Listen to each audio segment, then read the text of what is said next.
ఒక పిల్లోడికి ఆడాలని ఉన్నా వాళ్ళకి పీసీఓ ల్యాప్టాప్ ట్యాబ్ ఉంటుంది, ఆడుకుంటాం. బయటకు వచ్చి క్రికెట్ ఆడే వాళ్ళు ఎంతమంది ఉన్నారు ఈ కాలంలో. ప్యాకేజ్ ఫుడ్స్ కూడా ఎంత డేంజర్ అంటే అవి ఒకసారి తినడం అలవాటు అయిన తర్వాత మంచిగా డ్రగ్ లాగా ఎక్కుతాయి అనమాట. ఒకప్పుడు ఎంత హైట్ ఉండేవాళ్ళు, ఇప్పుడు జనరేషన్ తగ్గిపోతున్నారు. మా వాడు ఫుల్ యాక్టివ్ ఉంటాడు, వాడికి ఎటువంటి ఇష్యూస్ లేవు. కార్బోహైడ్రేట్స్ కానీ షుగర్స్ కానీ ఇచ్చినప్పుడు ఫాస్ట్ గా ఎనర్జీ వస్తుంది. ఆ ఎనర్జీ తోటి ఆడుతున్నారు. ఇది గ్రోత్ కి పనికిరాదు. నేను చాలా మంది చూసాను కదా, పుట్టిన తర్వాత ఎక్కువ హాస్పిటల్ చుట్టూ తిరిగే వాళ్ళు చాలా మంది ఉన్నారు. ప్రెగ్నెన్సీ టైంలో ఎవరైతే ఎక్కువ స్ట్రెస్ కి గురవుతారో, ఎవరైతే ఎక్కువ ఎమోషనల్ గా ఇన్స్టేబుల్ గా ఉంటారు, బాధపడుతుంటారు, అలాంటి సినారియోస్ లో ఉన్న వాళ్ళని మనం చూస్తే పుట్టబోయే పిల్లలు అంగవైకల్యంతో పుడతారు. ఆఫ్టర్ డెలివరీ తర్వాత కూడా చాలా స్ట్రెస్, పోస్ట్ పార్టం డిప్రెషన్ లోకి వెళ్ళిపోతారు చాలా మంది. సో మరి అంత స్ట్రెస్ ని ఎలా మేనేజ్ చేసుకోవాలి?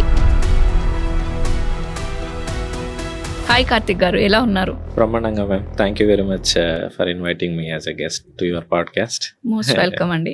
కొంతమంది పిల్లలు సన్నగా ఉంటారు కదా, కొంతమంది పిల్లలు జెనెటిక్ గా మేబీ వాళ్ళ ఫాదర్ మదర్ లాగా లావుగా ఉంటారు. సో వాళ్ళ అండర్స్టాండింగ్ ఏంటి అంటే లావుగా ఉంటే హెల్దీగా ఉన్నారు, బాగున్నారు అని. లీన్ గా ఉంటే ఏం తినట్లేదా మీ వాడు, ఏం పెట్టట్లేదా మీరు, ఎప్పుడు బయట ఫుడ్ తింటారా అనేది ఒక అండర్స్టాండింగ్ ఉంది దానిపైన. మీరేమంటారు దానికి? మనం ఇప్పుడు చూస్తే చైల్డ్ ఒబేసిటీస్ పెరుగుతున్నాయి పిల్లల పైన. ఇంకా దారుణం ఏమంటే ఇప్పుడు రీసెంట్ మీరు ఆన్లైన్ లో చెక్ చేయొచ్చు, పిల్లలకి ఫ్యాటీ లివర్స్ వస్తున్నాయి. చిన్న పిల్లలకి ఫ్యాటీ లివర్ అంటే ఫ్యాట్ డిపాజిట్స్ లివర్ లో ఎక్కువ అయిపోతుంటాయి. బ్లడ్ గ్లూకోజ్ లెవెల్స్ ఎక్కువ అయిపోయే కొద్దీ బాడీ ఫ్యాట్ స్టోర్ చేసుకుంటారు. కానీ లివర్ కి ఒక పర్మిజబుల్ లిమిట్ ఉంటుంది. అది దాటిపోయిందంటే లివర్ విల్ బికమ్ ఫ్యాటీ. అది ఇంకొక డిజీజ్ లాగా పిల్లలకి వస్తుంది అనమాట. సో ఇది పెద్దవాళ్ళకి వచ్చేది. ఇప్పుడు మనము ఆల్కహాల్ తీసుకుంటే లివర్ పోతుంది అని కామన్ గా వినింటాం. దాన్ని non alcoholic fatty liver disease అంటారు. ఇప్పుడు ఆల్కహాలిక్ ఫ్యాటీ లివర్ కన్నా non alcoholic fatty liver disease cases ఎక్కువైపోయినాయి. ఎక్కువ రిఫైన్డ్ కార్బ్స్ పైన న్యూట్రిషియస్ గా తినకుండా ఇన్యాక్టివ్ గా ఉండడం అండ్ స్ట్రెస్ కానీ స్లీప్ కానీ యాక్టివ్ గానే ఉంటారు. కాకపోతే ఇప్పుడు లేరు అట్లా. రీజన్ ఏమంటే అట్లా యాక్టివ్గా ఉండే వాళ్ళకి వచ్చే ఛాన్స్ తక్కువ. ఇప్పుడు మీరు రెగ్యులర్ గా గ్రౌండ్స్కి వెళ్ళి ఆడుతున్న వాళ్ళు అనుకో, సరే ఒక పిల్లోడికి ఆడాలని ఉన్నా పక్కనున్న ఇంట్లో ఉన్న పిల్లలు రారు. ఎందుకు? ఆడవాళ్ళకి పీసీఓ ల్యాప్టాప్ ట్యాబ్ ఉంటుంది, ఆడుకుంటారు. ఎంతసేపు ఉన్న పబ్జీలోనో ఫోర్ట్నైట్ లోనో వాళ్ళకి అట్లా మాట్లాడతారు. కానీ బయటకు వచ్చి క్రికెట్ ఆడే వాళ్ళు ఎంతమంది ఉన్నారు ఈ కాలంలో? ఆ ఫెసిలిటీస్ లేని వాళ్ళు మాత్రమే బయటకు వచ్చి ఆడుతున్నారు. సో వీళ్ళకేమి ఇది కూడా ఇంటేక్ పెరుగుతుంది. ఇంటేక్ పెరిగే దాంట్లో ఏం చేస్తున్నారు? ఇప్పుడు కాలంలో చూస్తే ప్యాకేజ్డ్ ఫుడ్స్ ఈజీ అయిపోయింది. అవి కూడా ఏమైపోయినాయి, ప్యాకేజ్ ఫుడ్స్ కూడా ఎంత డేంజర్ అంటే అవి ఒకసారి తినడం అలవాటు అయిన తర్వాత మంచిగా డ్రగ్ లాగా ఎక్కుతాయి అనమాట. అంత దాంట్లో ఉండే కొన్ని కెమికల్స్ వాడడం వల్ల వాళ్ళకి అది ఆ ఫుడ్ మళ్ళీ మళ్ళీ తినాలనిపిస్తుంది. కాబట్టి దానికోసం ఎంతనన్నా ఏడుస్తారు. సో వాళ్ళు ఆ బాధ్యత తట్టుకోలేక మళ్ళీ ఇస్తారు. సో కాబట్టి ఇవి మెయిన్గా. సో ఫిజికల్ యాక్టివిటీ లేదు, ప్లస్ అండ్ ఇంకొకటి ఏమంటే కన్జంప్షన్ ఆఫ్ ఫుడ్ ఎక్కువ అయిపోయింది. సో ఇది మిస్ మ్యాచ్ అవుతుంది అనమాట. అది చాలా ఇంపార్టెంట్. అండ్ ఇంకోటి కూడా మనం చూస్తే హైట్ అనేది డ్రాస్టికల్ గా తగ్గిపోతూ వస్తున్నారు. మన ఎస్పెషల్లీ సినారియోస్ చూస్తే ఒకప్పుడు ఎంత హైట్ ఉండేవాళ్ళు, ఇప్పుడు జనరేషన్ తగ్గిపోతున్నారు. సో మెజారిటీ ఆఫ్ దాంట్లో ఎందుకంటే వాళ్ళు తినే దాంట్లో ప్రోటీన్ అనేది కన్జంప్షన్ చేయరు. సింపుల్ గా చెప్పాలంటే మా వాడు ఫుల్ యాక్టివ్ ఉంటాడు, వాడికి ఎటువంటి ఇష్యూస్ లేవు. Okay, very good. వాళ్ళు తినే దాంట్లో ఏముంటాయి అని అంటే రోజు ఎగ్స్ ఏమన్నా పెడుతున్నారా, లేదంటే ప్రోటీన్ సోర్స్ ఏమన్నా అంటే వాడు అన్ని తింటాడు, యాక్టివ్గా ఉన్నాడు. యాక్టివ్ ఎందుకు ఉన్నాడంటే కార్బోహైడ్రేట్స్ కానీ షుగర్స్ కానీ ఇచ్చినప్పుడు ఫాస్ట్ గా ఎనర్జీ వస్తుంది. ఆ ఎనర్జీ తోటి ఆడుతున్నారు. ఇది గ్రోత్ కి పనికిరాదు. మీకు గ్రోత్ కి పనికిరాదు. సో ఏదైనా కానీ ఇప్పుడు ఆ పిల్లోడు ఎదిగే టైంలోనే కదా. ఇప్పుడు ఒక మొక్క ఉంది, ఆ మొక్కకి కంటిన్యూగా మనము వాటర్ కానీ సన్లైట్ కానీ అవన్నీ ప్రాపర్గా కన్సిస్టెంట్గా ఇస్తుంటేనే కదా ఆ మొక్క ఎదిగేది. ఇవేం లేవనుకోండి ఏమైపోతుంది, దాని పర్పస్ అంతే. అవునా కదా? సేమ్ అదే విధంగా ఒక 12 years వరకు పిల్లలకి మనము న్యూట్రిషియస్గా, అంటే దీనికన్నా ముందు చెప్పాలంటే ఇప్పుడు ఒక కపుల్ ఉన్నారనుకోండి, మ్యారేజ్ అయింది, వాళ్ళు ప్రెగ్నెన్సీ ప్లాన్ చేస్తున్నారంటే వాళ్ళు చేయాల్సింది ఏమంటే ఒక 1 year ముందు, అట్లీస్ట్ 6 months ముందన్నా వాళ్ళ బ్లడ్ రిపోర్ట్స్ అన్ని చెక్ చేయించుకొని అన్ని కరెక్ట్ ఉన్నాయా లేదో చూసి బాడీ కాంపోజిషన్ చెకప్ చేయించుకొని అవన్నీ ఒక అలైన్మెంట్లోకి తీసుకొచ్చుకోవాలి 3 months to 6 months.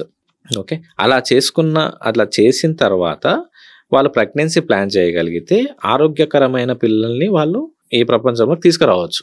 అట్లా తీసుకొస్తే అడ్వాంటేజ్ ఏంటంటే ప్రతి నెల హాస్పిటల్ పోవాల్సిన అవసరం లేదు.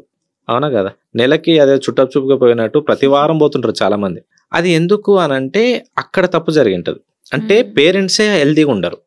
అలాంటప్పుడు అన్హెల్దీగా ఉండే పేరెంట్స్ నుంచి హెల్దీగా ఉండే పిల్లలు ఎలా వస్తారు? పిల్లలు పుట్టడం అనేది ఒక సినారియో, కానీ ఆరోగ్యకరంగా, ఎందుకంటే నేను చాలా మంది చూసాను కదా, పుట్టిన తర్వాత ఎక్కువ హాస్పిటల్ చుట్టూ తిరిగే వాళ్ళు చాలా మంది ఉన్నారు. ఒక పాయింట్ లో వాళ్ళకైనా అనిపిస్తుంది మెంటల్ స్ట్రెస్, అది మరి టార్చర్. అది ఏంటి ప్రతిసారి లేని వాళ్ళకన్నా వీళ్ళని వేసుకున్న హాస్పిటల్లో ఆ గ్లూకోజెస్ అవి చూసి ఎంత బాధ అనిపిస్తుందో. ఎందుకంటే నేను దీని మీద ఒక 2 years అట్లా ఎందుకు పిల్లలకి అట్లా అవుతుందని నేను రీసెర్చ్ చేసిన అనమాట. కొంతమంది పిల్లల డాక్టర్స్ తోటి కూడా నేను మాట్లాడాను, అండ్ ఎందుకు ఇట్లా జరుగుతుందని చేసినప్పుడు ఈ విషయం అనమాట. సో ఇట్లా అలా ప్లాన్ చేసుకున్నాం. లేదు అక్కడ అయిపోయింది, అవన్నీ మాకు తెలియదు, కానీ పిల్లలు ఉన్నారు. సో ఇక్కడ మీకు ఇంకొక ఛాన్స్ ఏమంటే 12 years లోపల ఎంత వీలైతే అంత మాక్సిమం న్యూట్రిషియస్ గా పిల్లల్ని పెట్టుకోగలిగితే, ఫుడ్ పర్స్పెక్టివ్ కానీ యాక్టివిటీ పర్స్పెక్టివ్ కానీ చేయగలిగితే, అక్కడ మిస్ అయిన థింగ్స్ ఇక్కడ మీరు బ్యాక్ ఇట్ అప్ చేయొచ్చు. ఇది సెకండ్ అవకాశం ఇస్తాడు దేవుడు 12 years వరకు. ఆ 12 years వరకు ఆ పిల్లలకి ఇచ్చారంటే వీళ్ళ పేరెంట్స్ కన్నా హైట్ పెరుగుతారు. ఛాన్సెస్ చాలా ఉన్నాయి, అట్లా చాలా రీసెర్చెస్ కూడా ప్రూవ్ చేసినాయి అవి.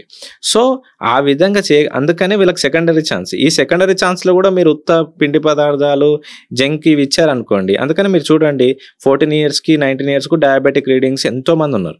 రీసెంట్ గా ఒక 1 week 10 days అయింది, ఆ మేడం ఒకటే కాంటాక్ట్ చేస్తున్నాను, అంటే మా బాబుకి ఇట్లా డయాబెటిక్ వచ్చింది, ఇన్సులిన్ లో ఉన్నారు, ఇది మధ్యలో వచ్చింది మళ్ళీ, అంటే అసలు వర్క్ చేయట్లేదు, అంటే ప్యాంక్రియాస్ ఇన్సులిన్ ఉత్పత్తి చేయట్లేదు.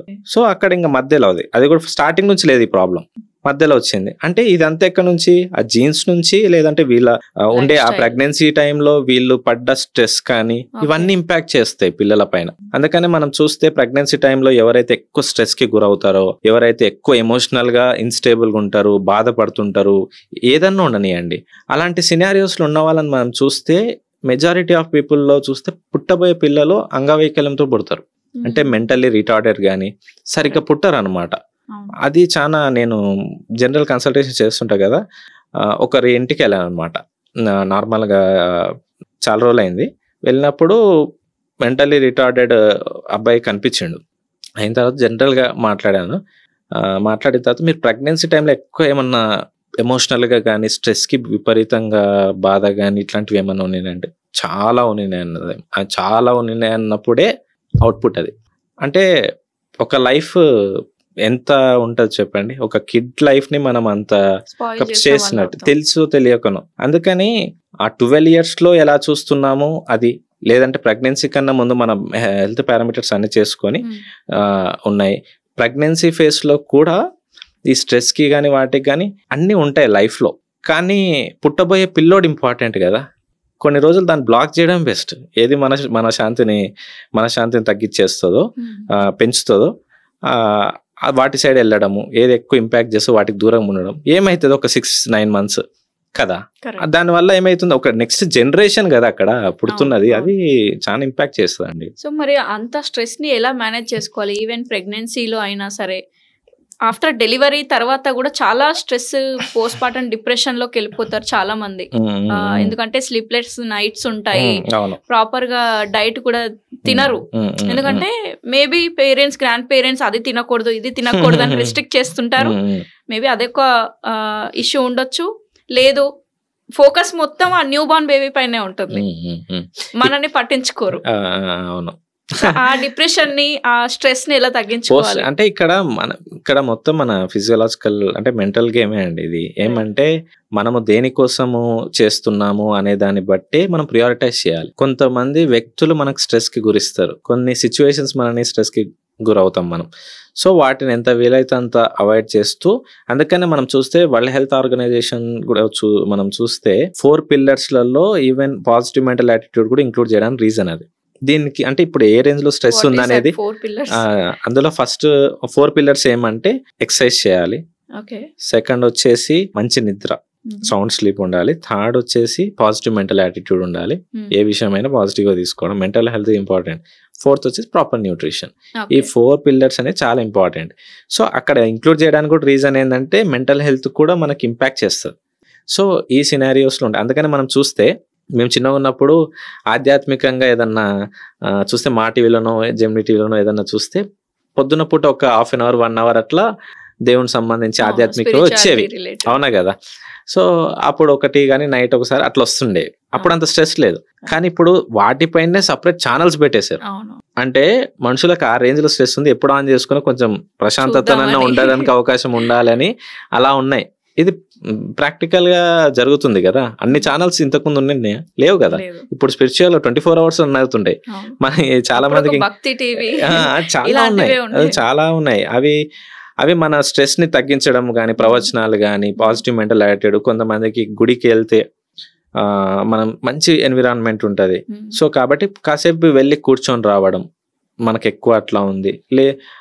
మెడిటేషన్ కానీ, డీప్ బ్రీతింగ్ ఎక్సర్సైజెస్ అలవాటు చేసుకోవడము, మంచి బుక్స్ చదవడం, పాజిటివ్ మెంటల్ యాటిట్యూడ్ బుక్స్ చాలా ఉంటాయి.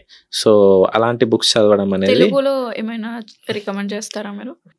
స్టార్ట్ విత్, చాలా మందికి అంత అలవాటు ఉండదు బుక్స్ పైన కాబట్టి ఒక చాప్టర్ ఒకటే ఉండే బుక్స్ నేను చెప్తాను. 2 అన్పోస్టెడ్ లెటర్ అని ఒక బుక్ ఉంటుంది, పోస్ట్ చేయని ఉత్తరం, and who will cry when you die అని ఒక బుక్ ఉంటుంది.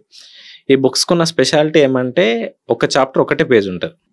రోజు ఒక చాప్టర్ చదివినా కూడా అవునా కదా, let start with that. So అది చేయగలిగితే చాలా మనకి కొన్ని సిచ్యువేషన్స్ అర్థమైతాయి, దాన్ని ఎలా రియాక్ట్ అవ్వాలి అనేది మనకు తెలుస్తుంది. కొన్ని విషయాలు మనకు తెలియకనే మనం ఓవర్గా రియాక్ట్ అవుతుంటాం. సో అక్కడ మనకి అవి హెల్ప్ చేస్తాయి. రెగ్యులర్గా మనకి ఎక్కడ ఫ్రెండ్స్ తోటి కొంతమందికి గడిపితే ఫ్రీ ఉంటుంది, అవి చూస్ చేసుకోవడం అలా. సో అట్లానే మందు అట్లాంటివి కాకుండా I mean perspective mental health కొంతమందితో స్పెండ్ చేస్తే బాగా అనిపిస్తుంది. అలాంటి వాళ్ళు అట్లా దాని మీద వర్క్ చేయాలన్నమాట. అట్లా చేస్తేనే సరిపోతుంది. ఇప్పుడు మీరు కిడ్ గురించే అన్నారు కాబట్టి వాళ్ళని కేర్ తీసుకున్నా కూడా మనని మనం కేర్ తీసుకోవడం, ఎందుకంటే అల్టిమేట్గా మీరే చూసుకోవాలి ఆ కిడ్ని. మీరు ఆరోగ్యంగా లేకపోతే జస్ట్ ఇమాజిన్ చేసుకోండి, ఒక ఇంట్లో ఉమెన్ హెల్దీగా లేదనుకోండి, సరే అది వదిలేయండి, ఒక హస్బెండ్ లేదా ఆ ఇంటి యజమాని ఎవరో మేల్ ఉన్నాడు, ఆయనకి ఆ రోజు రెగ్యులర్గా 6కో 7కో లేచే అలవాటు ఉంది, కానీ ఆ రోజు ఆయన లేవలేదు, ఒక కొంచెం జ్వరమో అట్లా ఇబ్బంది ఉండో 9 or 10కో లేసాడు అనుకోండి, ఇల్లు అప్పటికి నీట్గా క్లీన్గా ఏ పనులు ఆ పనులు ఆటోమేటిక్ జరిగిపోయి ఉంటాయి. అదే ప్లేస్లో ఉమెన్ని పెట్టండి, హౌస్ వైఫ్ని కానీ ఆ ఇంట్లో కేర్ తీసుకున్న ఉమెన్ని పెట్టండి, ఏమవుతుంది? ఇల్లంతా పీకి పందిరేసింటారు, అవునా కదా, ఆ కిచెన్లో అవి, అవునా కదా. ఇవన్నీ అంటే తనే అన్ని దాంట్లో సాక్రిఫైస్ చేస్తుంది, కానీ యాక్చువల్గా తను ఆరోగ్యంగా ఉండడం చాలా ఇంపార్టెంట్. నిజంగా మీరు మీ ఫ్యామిలీని ప్రేమిస్తున్నారంటే ఆ ఇంట్లో ఆ ఉమెన్ ఆరోగ్యంగా ఉండాలి. ఎందుకంటే ఆ ఉమెన్ ఆరోగ్యంగా ఉంటే మీ పిల్లలు స్కూల్కి వెళ్ళేటప్పుడు ధైర్యంగా వెళ్తారు. వెళ్ళేటప్పుడు మీకే హెల్త్ బాగాలేదు అనుకోండి, ఆ పిల్లల మైండ్లో ఉంటుంది అది, స్కూల్లో పర్ఫామ్ చేయగలుగుతారా? మా అమ్మకి ఎలా ఉందో అలా ఉందో ఉంటుంది. హస్బెండ్ తీసుకోండి, ఆయన ఏదైనా వర్క్ వెళ్ళిండు అనుకోండి, వెళ్ళినప్పుడు మైండ్లో ఉంటుంది కదా ఎలా ఉందో, టాబ్లెట్ వేసుకుందో లేదో, అంటే అక్కడ ఆ ఎఫిషియన్సీ ఆఫ్ వర్క్ తగ్గిపోతుంది, ఆబ్వియస్గా తగ్గిపోతుంది, లోడ్ ఉంటుంది కాబట్టి మీరు ఆరోగ్యంగా ఉంటే పిల్లలు ఆరోగ్యంగా ఉంటారు, హస్బెండ్ ఆరోగ్యంగా ఉంటారు, ఇల్లంతా ఆరోగ్యంగా ఉంటుంది. అది చాలా ఇంపార్టెంట్ అనమాట. కాబట్టి మీరు నిజంగా మీ ఫ్యామిలీని ప్రేమిస్తున్నారు అంటే మీ హెల్త్ పైన మీరు చాలా కేర్ తీసుకోవడం అనేది చాలా ఇంపార్టెంట్. సో అది ఇంపార్టెన్స్ ఆఫ్ ఉమెన్ హెల్త్.